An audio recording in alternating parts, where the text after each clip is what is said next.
The second objective is to secure, in this current situation, as much of the border strip of Syria adjacent to Turkey in the north as can be done. You have seen operations conducted in two of the three critical areas from the Turkish standpoint, where, as they would put it, Kurdish terrorists, affiliates of members of the PKK, are based. Tal Rifat in the west, Manbij in the center, both those areas are now under control of the Turkish affiliated Syrian National Army. And I think just over the last 12 hours, fighting has started in the third area, Kobani, which would unite a strip 20 kilometers or so in depth along that northern border of Syria. That's very much a long-standing Turkish security desire. Fantastic piece in the Times this morning about how the young bearded men of the HTS are trying to get to grips with running Damascus. They're the new masters of the world's oldest capital city. But recent history shows how hard it is to rebuild a nation. Look at Libya or Iraq.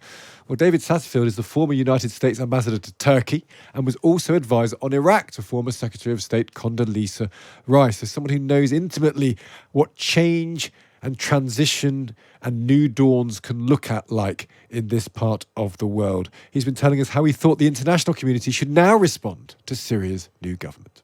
The approach the world should have towards that is to demand evidence based upon behavior as to whether this group has, in fact, truly broken from its radical jihadi terrorist origins into something else. I think the opportunity has to be provided for that to be demonstrated. We're all watching. And if it is demonstrated, there can be relationships established.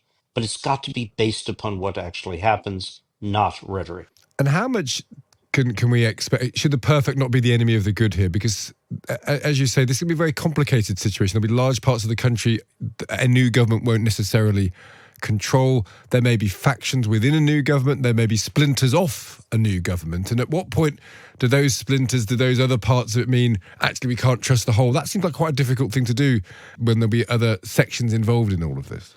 There will be a compelling need to have contact with these new governing officials. And speaking for the United States, the designation of the Harakat Tahrir al-Sham, the Front for the Liberation of Syria, doesn't preclude contact with the group.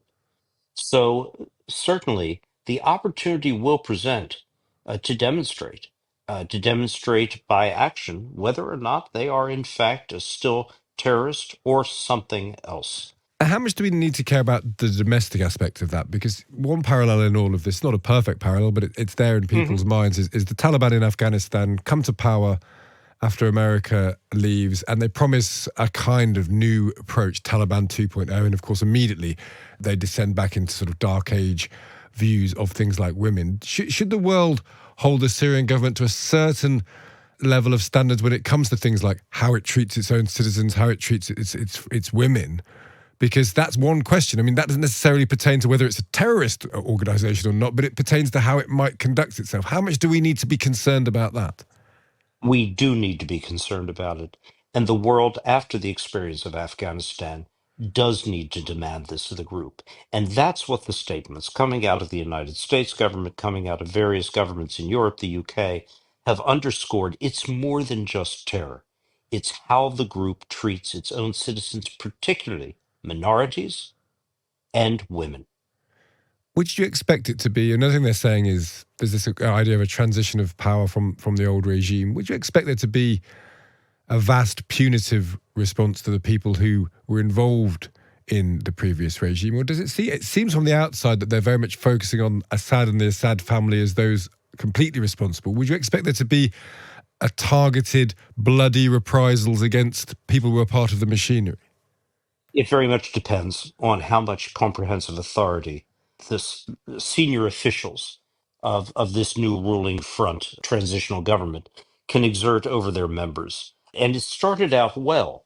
Let's see where it goes. I guess one question is, what does Turkey want out of this? You know Turkey very well. What is Turkey's role in this? Because it's not entirely clear to us necessarily. What's their stake in all of this? I think the Turkish objective here is twofold. First, it is, and this objective is not inconsistent with that of the broader international community, it's to see a different Syria emerge, a Syria in which the people of Syria, its citizens, feel safe to come back, those who have been internally displaced and those who have been externally displaced, including 2.5 million to Turkey itself. Turkish government very wants to see, the Lebanese government wants to see those people able to safely return to their lives in Syria. The second objective is to secure in this current situation as much of the border strip of Syria adjacent to Turkey in the north as can be done. You have seen operations conducted in two of the three critical areas from the Turkish standpoint, where, as they would put it, Kurdish terrorists, affiliates of members of the PKK, are based. Tal Rifat in the west, Manbij in the center, both those areas are now under control of the Turkish affiliated Syrian National Army. And I think just over the last 12 hours, fighting has started in the third area, Kobani, which would unite a strip 20 kilometers or so in depth along that northern border of Syria. That's very much a long-standing Turkish security desire. And are they entitled to do? I mean, is the parallel there with Israel that they are entitled to defend their borders or make their borders safe? Would the international community regard both of their actions as emanating from the same principle? There's a border area, and they're entitled to do what it takes to secure it. I think the international community in both cases has expressed the view that respect for the sovereignty, territorial integrity of Syria has to be the first operating premise. From the standpoint of the United States, the U.S. has expressed, with regard to Israel, understanding for the steps Israel has taken. With respect to Turkey's actions, the U.S. is in a more complex position. The U.S. has, you will recall, 900 security forces in northeast Syria. They are partnered with the very Kurdish elements Yeah. against which Turkey is now campaigning. And it's those elements that secure two critical facilities, a prison in Heseke with some 8,000 foreign terrorist fighters, ISIS, and another camp, Al Hol, with some 40,000 dependents, many of whom have become radicalized. Just finally, David, it's so interesting speaking to you. What level of optimism do you have at this point in all of this? In the Middle East, there are no silver linings without clouds behind them. And so we have to keep that front of mind. But I will emphasize here, what has happened in Syria is extraordinarily positive, potentially, for the people of Syria, but that remains to be seen, and very much positive strategically for those like us, like our European and other partners in the region, who have wanted to see a break in this horrific link up between Iran through a dictatorial, murderous Syrian regime to Lebanon and destabilization of Lebanon. That's happened. Let's see how far that can be continued and sustained, whether it might mean more opportunity for openings with Iran itself into the future. But we must keep conscious of the need to protect against projection of threat and risk from a Syria which is likely to remain chaotic to one degree or another and threatening for some time ahead.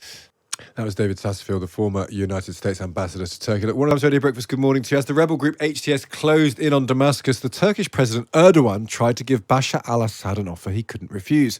Erdogan says he told the now deposed Syrian leader, "Come, let us determine the future of Syria together." Assad said no and was on the next available flight to Moscow. Erdogan wasn't quite the puppeteer of Assad's overthrow, but he played an instrumental role, and he will help reshape Syria. We're joined now by a man who understands Turkey's shadowy role in the overthrow better than most. Mark Pierini is a former EU ambassador to Turkey and Syria and now a senior fellow at the Carnegie Endowment for International Peace in Brussels. We can speak to him now. Good morning to you, Mark. Good morning. Explain to us, because we're trying throughout this week really to piece together how to understand the very complicated political situation in Syria. What is Turkey's game? What does Turkey want from Syria?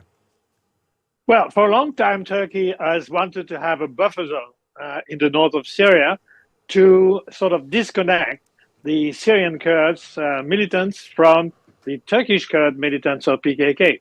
So that has justified 4 different military operations in the north of Syria, which are still going on, and in particular, a heavy military presence in the Idlib province, which is the northwestern corner of Syria, adjacent to Turkey, of course.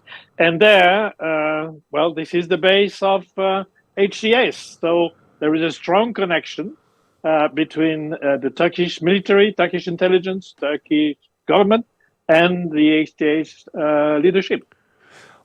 What is the problem between Turkey and the Kurds? What is Turkey's objection to the Kurds? What's the root of that particular conflict?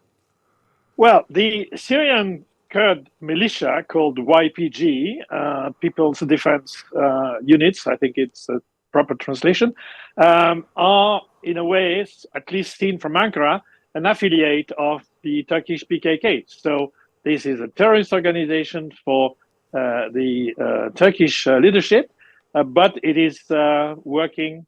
I mean, the YPG is working in connection with US forces present in eastern Syria. Well, explain that point, because I think that's such a key point here. So the Turkish Kurds work with American forces against ISIS, so they're an ally of America. Absolutely. But Turkey is also a NATO member and an ally of America. But on that area, they're kind of opposed with each other. Indeed, this is one of the many contradictions between NATO and between Turkey, and its other NATO members. But what is important in the current situation is that HTS was trained by Turkey, and you can see that politically, the narrative used by HTS today, that is tolerance for all the various facets of the Syrian society, ethnic and religious diversity, will be respected. President Erdogan and his prime minister said exactly the same thing. No surprise. The issue is, will it happen in this way? And can Turkey help it happen? I mean, Turkey is a member of NATO. It's got more than one foot in Europe, Turkey, and so can it try and support a new regime in Syria in that direction? They say in Ankara that they will, but of course the underlying priorities of the Ankara politicians are one, security on the border, and two, the return of the 3.5 million Syrian refugees that are now living in Turkey. So, for example, yesterday there was a phone call between Tayyip Erdogan and Ursula von der Leyen here in Brussels, and the main issue in the discussion was, we want a safe return of Syrian refugees, and maybe the EU can help.